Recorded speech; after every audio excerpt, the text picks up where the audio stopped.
Good afternoon students, তোমরা সবাই কেমন আছো? আশা করি সবাই খুব ভালো আছো। আমি তোমাদের ভূগোল বিষয়ের শিক্ষক মানস স্যার। আমিও খুব ভালো আছি, আরও তোমাদেরকে দেখলে আরও ভালো হয়ে যায়। তো তোমাদের সাথে আজকে আমি আবার চলে এসেছি তোমাদের সামনে ভূগোল বিষয়ের নতুন একটা অংশ আলোচনা করবার জন্য। তো সেই নতুন আলোচনাতে কি কি আছে সেটা আমরা আজকে বিস্তারিতভাবে আলোচনা করব অন্য দিনের মতোই। তবে সেই নতুন আলোচনা শুরু করবার আগে আমি তোমাদের থেকে একটু পুরাতন দিনে অর্থাৎ বিগত দিনে আমরা যে বিষয় সম্পর্কে আলোচনা করেছিলাম সেই বিষয় সম্পর্কে তোমরা কে কতখানি বুঝতে পেরেছো, জানতে পেরেছো, তার যে প্রশ্ন উত্তর পর্ব, সেই প্রশ্ন উত্তর পর্ব সম্পর্কে আমরা নির্দিষ্টভাবে আলোচনা করব। ঠিক আছে? তো সবাই তোমরা প্রস্তুত আছো?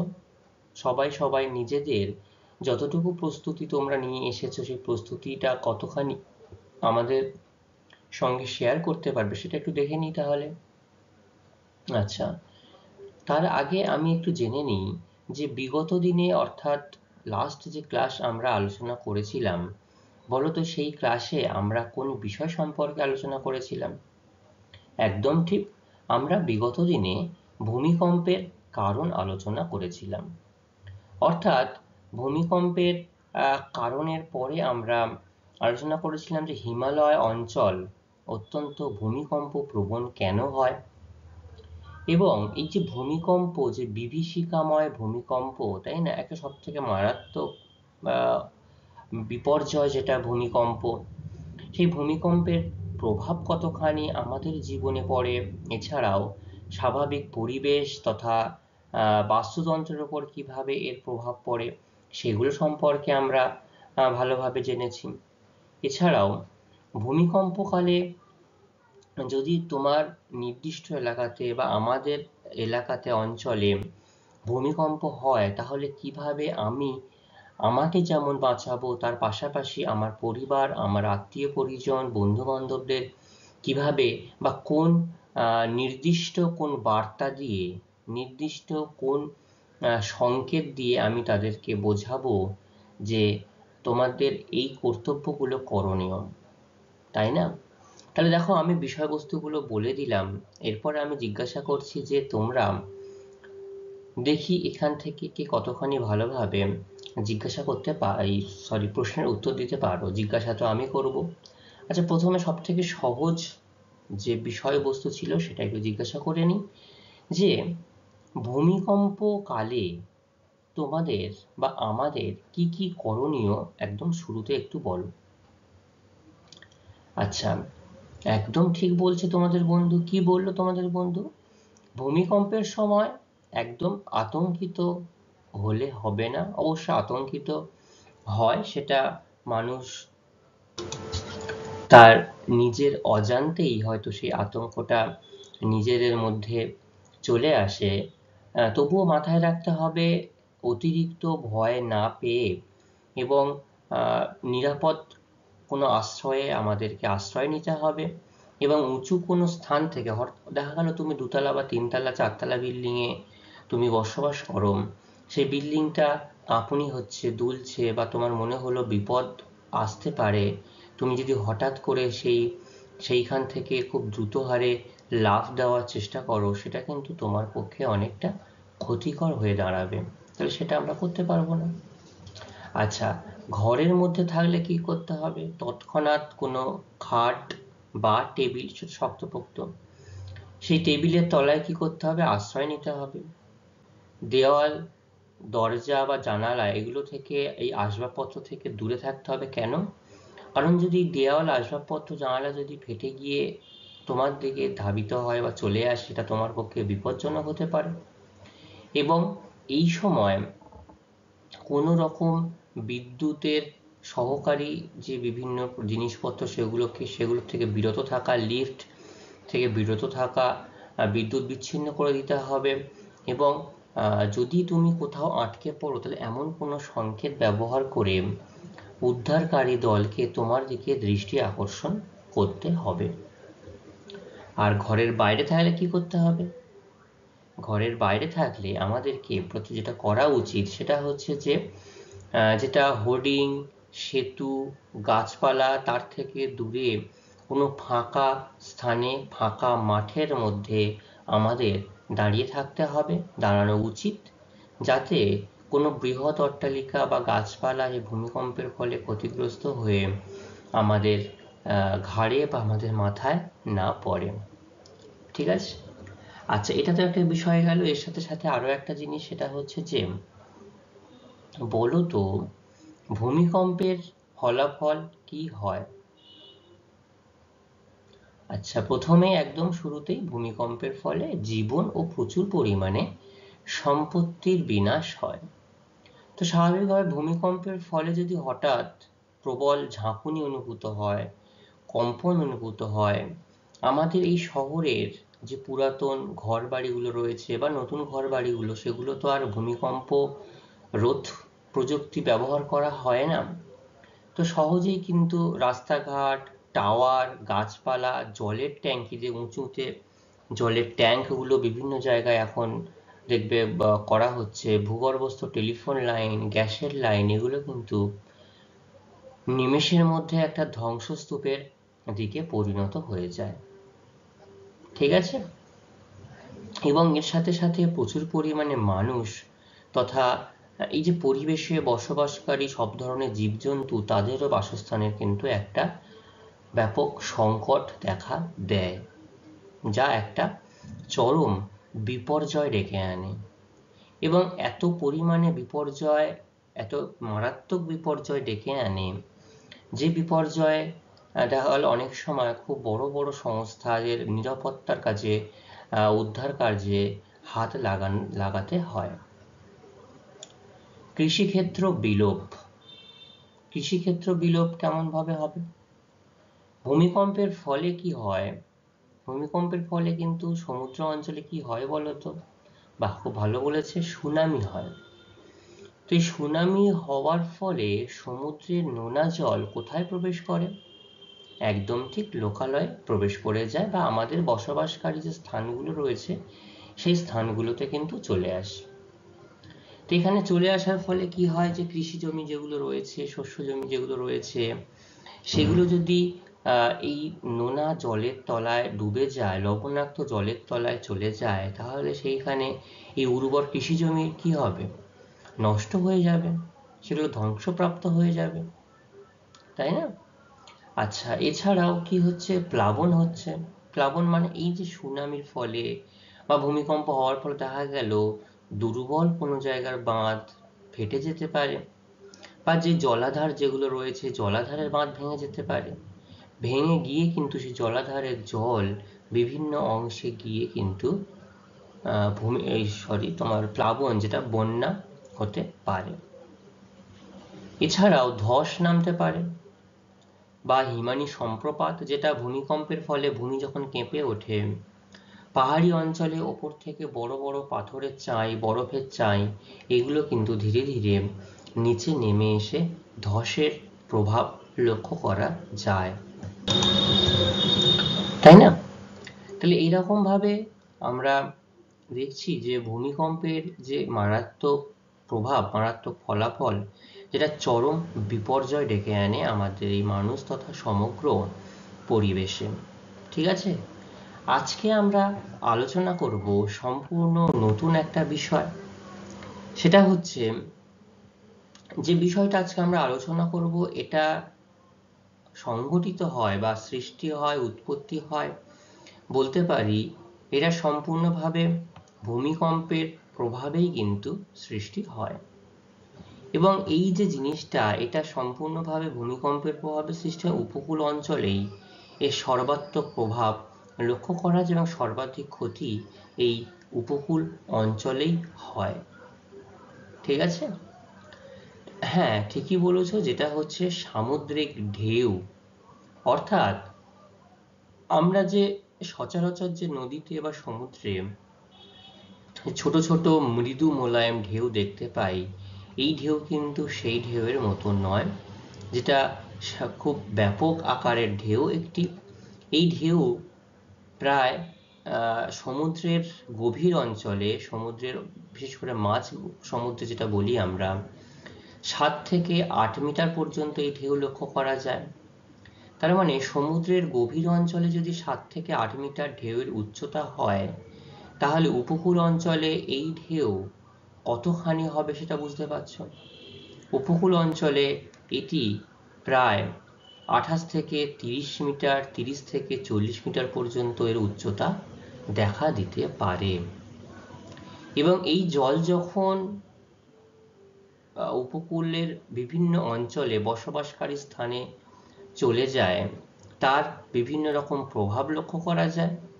এবং এই সুনামি হওয়ার জন্য কেন সমুদ্রের মাঝেই এর উৎপত্তি হয়, এরও নির্দিষ্ট অনেকগুলি কারণ আর রয়েছে। তো সেইগুলো আমরা এখন ধীরে ধীরে আলোচনা করব, ঠিক আছে? তো আমি সবাইকে যেটা বলবো সেটা হচ্ছে যে তোমরা সবাই খাতা আর পেনটা একটু রেডি রাখো। আমরা আলোচনা করতে করতে যেটুকু বিষয় তোমাদের সঙ্গে আমি বলবো, বিভিন্ন শর্ট প্রশ্ন, গুরুত্বপূর্ণ কিছু তথ্য, সেগুলো কিন্তু তোমরা একটু নোট ডাউন করে নেবে। আর এই আলোচনা করতে করতে কারোর যদি কোনো জায়গাতে কোনো সমস্যা হয়, বুঝতে অসুবিধা হয়, নির্দ্বিধায় আমাকে কিন্তু জিজ্ঞাসা করবে। আমি তোমাদের প্রশ্নের উত্তর দিয়ে আমি এই প্রশ্নের সমাধান করব, ঠিক আছে? তাহলে আজকে আমাদের আলোচনার বিষয়বস্তু কি হলো?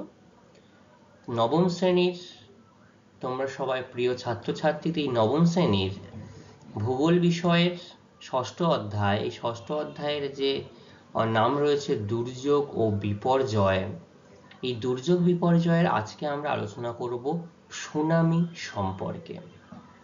কি সম্পর্কে আলোচনা করব? সুনামি সম্পর্কে আজকে আমরা আলোচনা করব। তো এই সুনামি কি এবং কিভাবে হয় এবং তার ফলাফল সম্পূর্ণ তথ্য আমরা আজকে জানব। তো চলো শুরু করা যাক আজকে। আচ্ছা দেখো, এই যে সুনামি, তো আমরা কোন বিষয়বস্তুকে, কোন অংশকে আমরা সুনামি বলতে পারি? দেখো ছবিগুলো একটু দেখো, এই ছবিগুলো হয়তো প্রথম যে ছবিটা, সেই ছবিটা হয়তো রিয়েল ছবি নয়, কিন্তু এটা বোঝানোর জন্য যে সমুদ্র উপকূল অঞ্চলে, সমুদ্রের তীরবর্তী যে শহর, দেখো সমুদ্রের ঢেউ, হ্যাঁ এইটা ঠিকই দেখেছো, এই ঢেউটা কিন্তু কোনো কম্পিউটারাইজড ভাবে ইচ্ছাকৃতভাবে আঁকা হয়নি, এইটাই কিন্তু এর প্রকৃত বাস্তব এরকম ভাবে ঢেউ উঠে যেতে পারে। এবং এই যে দেখছো সমুদ্রের মাঝখানে এরকম কিন্তু ঢেউ হতে পারে। যেটা হয়েছিল 2004 সালে ভারত মহাসাগরে, যেটা মারাত্মক, এখনো পর্যন্ত সর্বাধিক ধ্বংসাত্মক একটা সুনামি এই 2004 সালে হয়েছিল। এই সুনামি কাকে বলা হয় সেটা একটু জেনে নিই আমরা। দেখো সমুদ্র তলদেশে প্রবল ভূমিকম্পের ফলে, যখন প্রচন্ড ভূমিকম্প হয়, তো ভূমিকম্পের ফলে যে দৈত্যাকার এবং সুউচ্চ সমুদ্র তরঙ্গ সৃষ্টি হয়, যে বিশাল বড় এবং সুউচ্চ সমুদ্র তরঙ্গ সৃষ্টি হয়, এবং সৃষ্টি হয়ে কোথায় আছড়ে পড়ে? উপকূল অঞ্চলেই আছড়ে পড়ছে, তাকে সুনামি বলা হয়। জাপানকে কি বলা হয়? জাপানকে সুনামির দেশ বলা হয়। তাহলে সুনামির দেশ কাকে বলা হয়? জাপানকে সুনামির দেশ বলা হয়। কারণ এইখানে প্রায় বছর হয়তো খুব মারাত্মক সুনামি না হলেও মৃদু বা অল্প ক্ষতিকর সুনামি কিন্তু প্রায়শই লক্ষ্য করা যায়, ঠিক আছে? তো দেখো এই যে মালয়েশিয়ার কাছে এইখানটাতে যে ভূমিকম্পের মাত্রা হয়েছিল, সে ভূমিকম্পের রিক্টার স্কেলে ভূমিকম্পের মাত্রা ছিল 9.3। তো রিক্টার স্কেলে 7-এর বেশি ভূমিকম্প হলে সেটাকে কি বলা হয়? অতি দুর্যোগ বা বিপর্যয়ের হিসাবে চিহ্নিত করা হয়, তাই না? তো দেখো এটা 9.3, যেটাতে প্রচুর পরিমাণে মানুষ, প্রায় 2 লক্ষ 20,000-এর বেশি মানুষের কিন্তু সম্পূর্ণ মৃত্যু নিশ্চিত হয়েছিল। দেখো, বিভিন্ন দেশ, আমাদের ইন্ডিয়াও এর বাইরে যায়নি, প্রায় 16,400 জন মানুষ, বাংলাদেশে 2 জন, মায়ানমারে 61, থাইল্যান্ডে 5,400 জন, মালয়েশিয়াতে 68 জন, ইন্দোনেশিয়া সব থেকে বেশি ক্ষতিগ্রস্ত হয়েছিল, যেটা হচ্ছে 1,68,000। আর বিভিন্ন জায়গায় অল্প অল্প, মালদ্বীপে 100 জন মানুষের মৃত্যু, ইস্ট আফ্রিকাতে প্রায় 300 জন মানুষের ক্ষতিগ্রস্ত হয়েছিল। তো এরকম ভাবে ক্ষতি সম্মুখীন হতে হয়েছিল 2004 সালে। ভোরবেলা, একদম ভোরবেলা 5:30-6টা নাগাদ আমাদের এই স্বাভাবিক অঞ্চলগুলোতেও পুকুর বা বিভিন্ন জলাশয়ের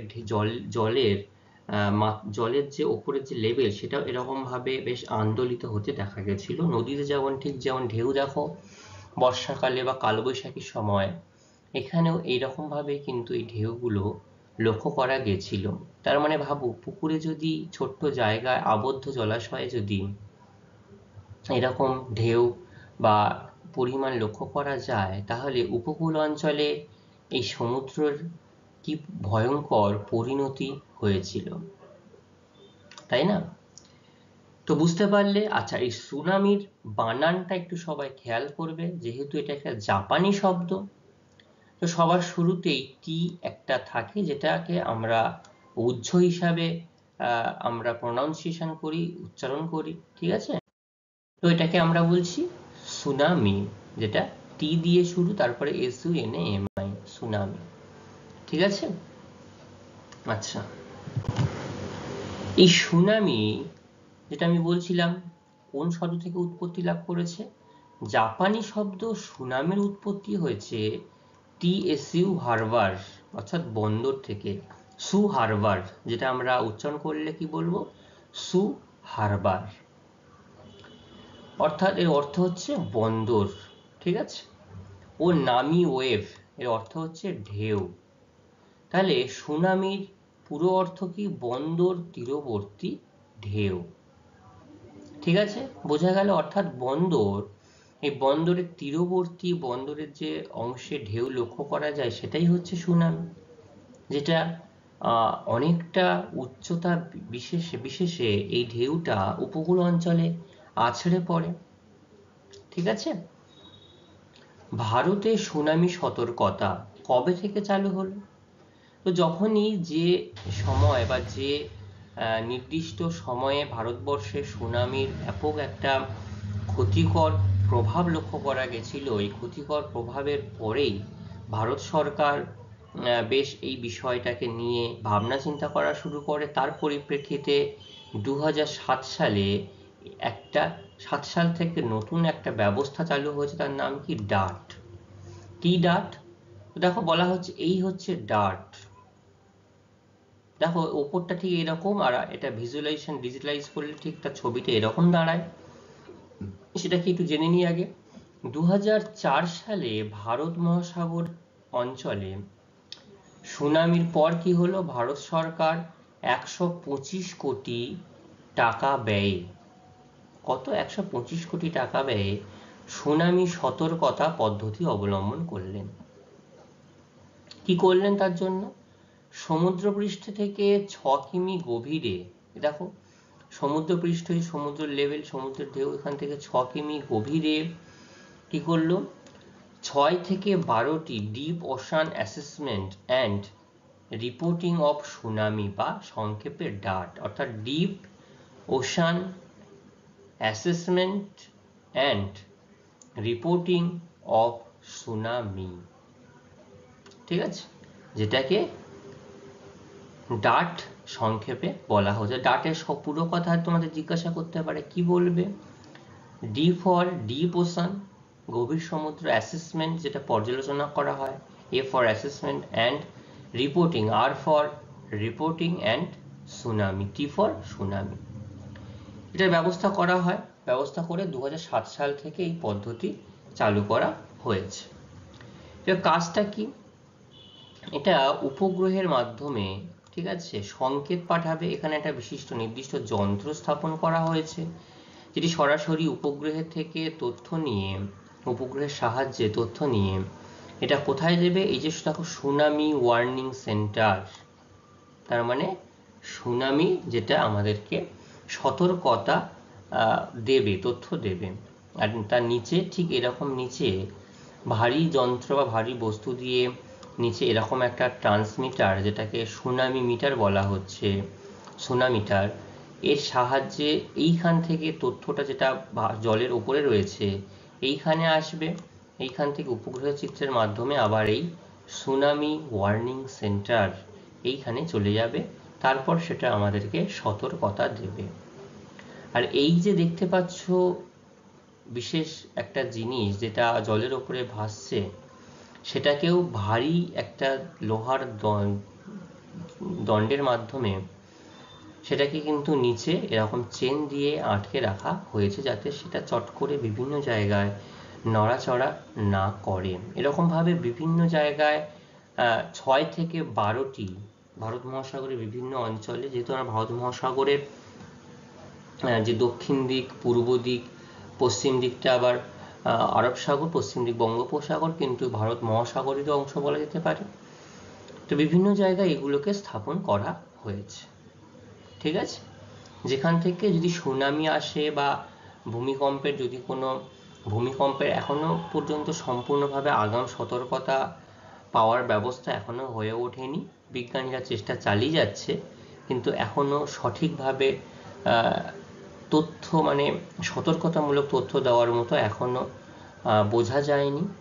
তো এক্ষেত্রেও যদি কোনো তথ্য পাওয়া যায় সেটা জানিয়ে দেবে, সেটাই হচ্ছে DART, deep ocean assessment and reporting of tsunami. মনে থাকবে? খুব ভালো।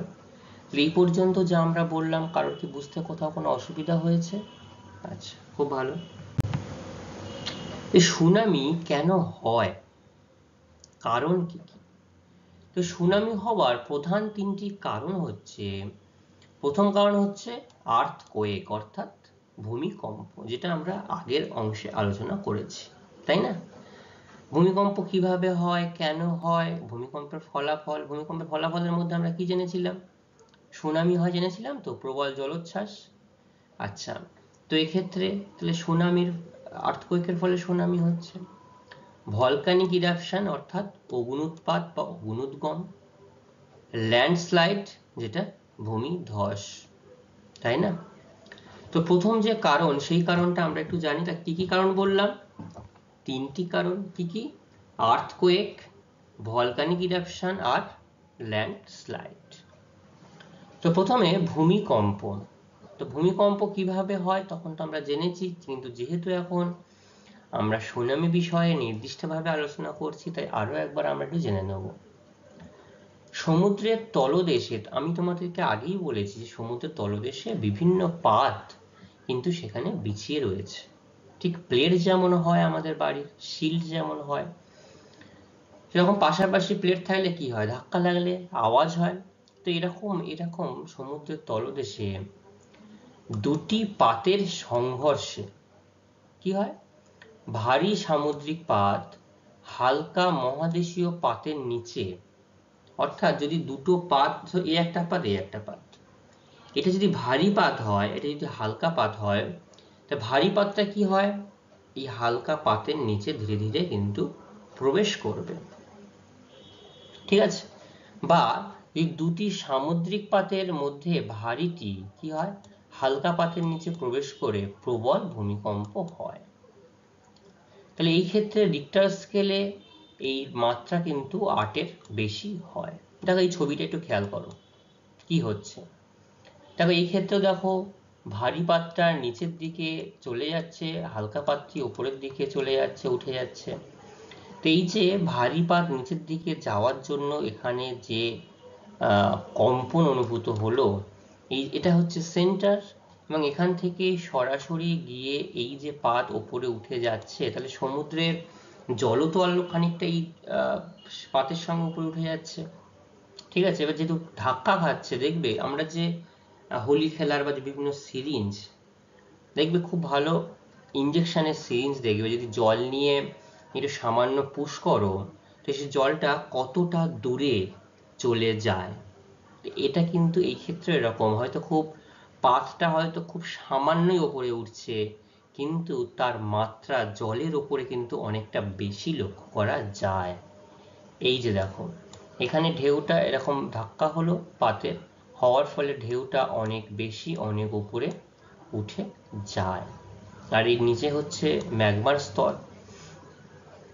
তো এরকম ভাবে প্রবেশ করছে, আর এই সুনামির ঢেউ লক্ষ্য করা যাচ্ছে। কি হচ্ছে, মুহূর্তের মধ্যে উপকেন্দ্র, অর্থাৎ এইটা হচ্ছে এপিসেন্টার বা উপকেন্দ্র, আর এটা হচ্ছে সেন্টার, একদম সোজাসুজি লম্বভাবে যেখানে গিয়ে প্রথম আঘাত করে সেটাই হচ্ছে এপিসেন্টার হয়। চারপাশে কি হয়, জলরাশি ঘড়ির কাঁটার বিপরীতে চক্রাকারে ঘুরতে ঘুরতে উঁচু হয়ে ওপরে উঠে যাচ্ছে। ঠিক আছে, এরপর কি হয়, উপকূলের দিকে অগ্রসরের সময় এই যে জল, তাহলে ঢেউটা তো উপকূলের দিকেই যাবে, হয় এদিকেও যাবে আবার এদিকেও যাবে। দেখো এদিকে গাছপালা দেখা যাচ্ছে, এই যে, তাহলে এই যে উপকূলের দিকে যখন ঢেউটা যাবে, গভীর সমুদ্রে এটা 7 থেকে 8 মিটার পর্যন্ত ঢেউ হয়।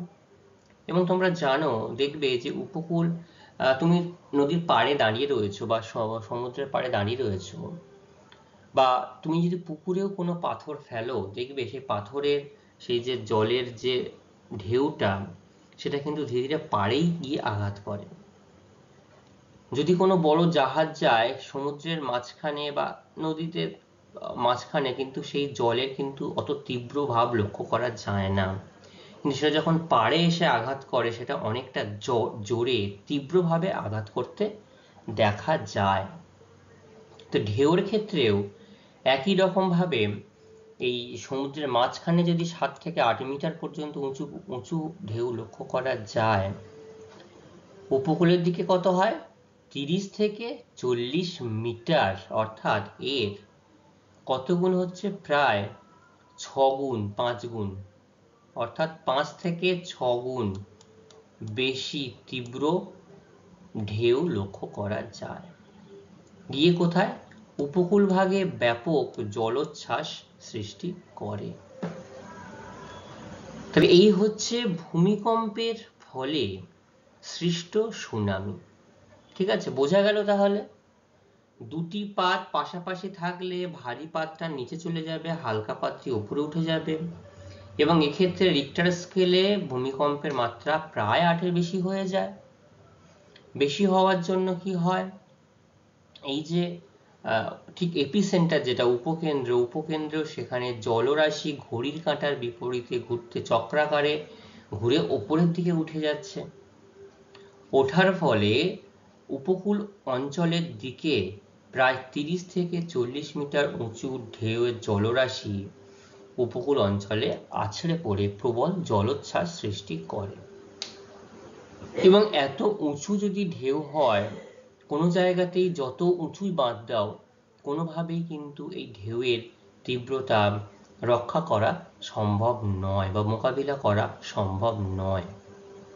ঠিক আছে, তাহলে ভূমিকম্প সম্পর্কে বোঝা গেল। এরপরে রয়েছে ভলকানিক ইরাপশন বা অগ্নুদ্গম।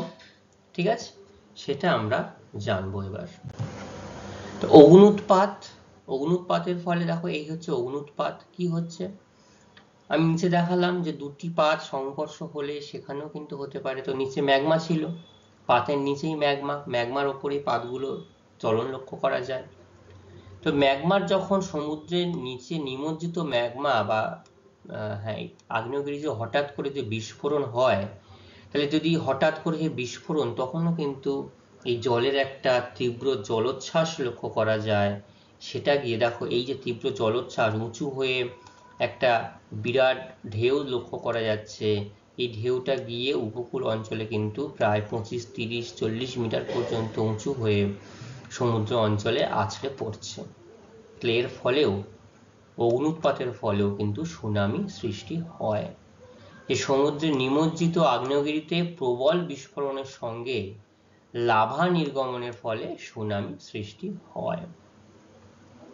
উপকূল ধস, এই দেখো ধস, পাহাড় অঞ্চলে এবং পাহাড় এবং সমুদ্র যদি কাছাকাছি থাকে, সেখানে দেখা যায় এই উপকূল অঞ্চলে বা কোনো জায়গায় যদি বড় বড় পাথর খণ্ড এসে পড়ে, এই পর্বতের শিলাস্তূপ ধসে গেলে সমুদ্রের তলদেশের কি হয়, স্থিতিস্থাপকতা নষ্ট হয়। এই যে পড়ছে, তাহলে এই পড়ার ফলে এই জায়গা নেওয়ার জন্য দেখো জল অনেকটা উপরের দিকে উঠে গেছে।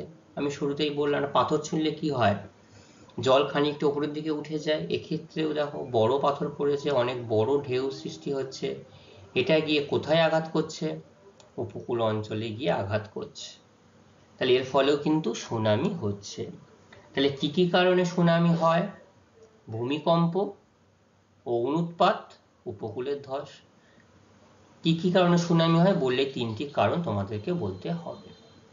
ঠিক আছে, আচ্ছা উদাহরণ হিসাবে আমরা কি বলতে পারি, প্রশান্ত মহাসাগর হলো সুনামির আঁতুড়ঘর। দেখো এই যে রিং অফ ফায়ার, প্রশান্ত মহাসাগরের আগ্নেয় মেঘলা, অর্থাৎ ভূমিকম্প প্রবণ অঞ্চলের মধ্যে আমরা এই অঞ্চলটা আলোচনা করেছিলাম। দেখো এই যে রিং অফ ফায়ার অর্থাৎ প্রশান্ত মহাসাগরের আগ্নেয় মেঘলা, যেখানে সর্বাধিক ভূমিকম্প অনুভূত হয়, আর ভূমিকম্প অনুভূত হওয়া মানেই সুনামি হবে।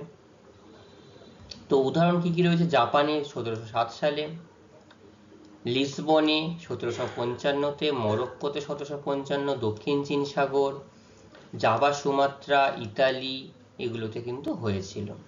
আচ্ছা এর মধ্যে দেখো পাপুয়া নিউগিনি এবং কিউরাইল দ্বীপপুঞ্জ 1994 সালে পৃথিবীর বিধ্বংসী সুনামিগুলির মধ্যে কিন্তু অন্যতম সুনামি, এবং যা মানুষের জীবনে ব্যাপক বিপর্যয় ডেকে এনেছিল। ঠিক আছে, ভারত মহাসাগরীয় সুনামি 2004 বিশ্বের সবচেয়ে ভয়াবহ সুনামি। এতে দক্ষিণ পূর্ব এশিয়াতে শুধুমাত্র প্রায় 2,80,000-এর কাছাকাছি মানুষের মৃত্যু বা ক্ষতির সম্মুখীন হতে হয়েছিল। ঠিক আছে, তাহলে এই উদাহরণগুলো কিন্তু মনে রাখতে হবে, এবং সবচেয়ে ভয়াবহ যে ভূমিকম্প সেটাকেও জানতে হবে।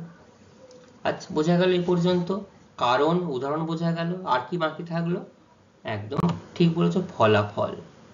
তো ফলাফল দেখো, ফলাফল প্রায় একই, যেটা ব্যাপক জীবনহানি, ভূমিকম্প হচ্ছে একটা পাত অপর পাতের নিচে ঢুকে গেল, এখানে উপকেন্দ্র, জল উপরে উঠে গেল, ঢেউ সৃষ্টি হলো, উপকূল দেখো দুদিকেই, সমুদ্রের দুদিকেই উপকূল অঞ্চলে ঢেউ প্রবল জলোচ্ছ্বাসে আছড়ে পড়ছে। তাহলে তার ফলে কি হবে, তার ফলে ব্যাপক জীবনহানি হবে। সুনামির আকস্মিক প্লাবনে উপকূল এলাকায় জীবজন্তু সহ মানুষের কি হবে, জীবনহানি ঘটবে, তাই না। সম্পত্তি হানি, তাহলে মানুষের জীবনহানি হলে সম্পত্তি তো আর বাদ থাকবে না এর মধ্যে থেকে। তাহলে এই সম্পত্তি কিন্তু, এই যে সম্পত্তি যেগুলো মানুষ অকুপাই করে রয়েছে নিজেদের মধ্যে, সেগুলোই উপকূল, বন্দর, পোতাশ্রয়, উপকূলীয় নগর, মহানগর কিন্তু ব্যাপক কি হবে, ক্ষয়ক্ষতির সম্মুখীন হতে হবে। লবণাক্ত জলাভূমি, সুনামির ফলে উপকূলীয় বাঁধ ভেঙে গিয়ে নোনা জল জমা হয়ে জলাভূমি সৃষ্টি হবে। তাহলে বিভিন্ন জায়গায় এই যে সামুদ্রিক জল, যেহেতু অতিরিক্ত জল বাসস্থানে প্রবেশ করে, তার ফলে কিন্তু বিভিন্ন জায়গায় লবণাক্ত জলাভূমি তৈরি হতে পারে। এই লবণাক্ত জলাভূমিটা ভান্ডার বিভিন্ন জায়গায় লক্ষ্য করা যায়।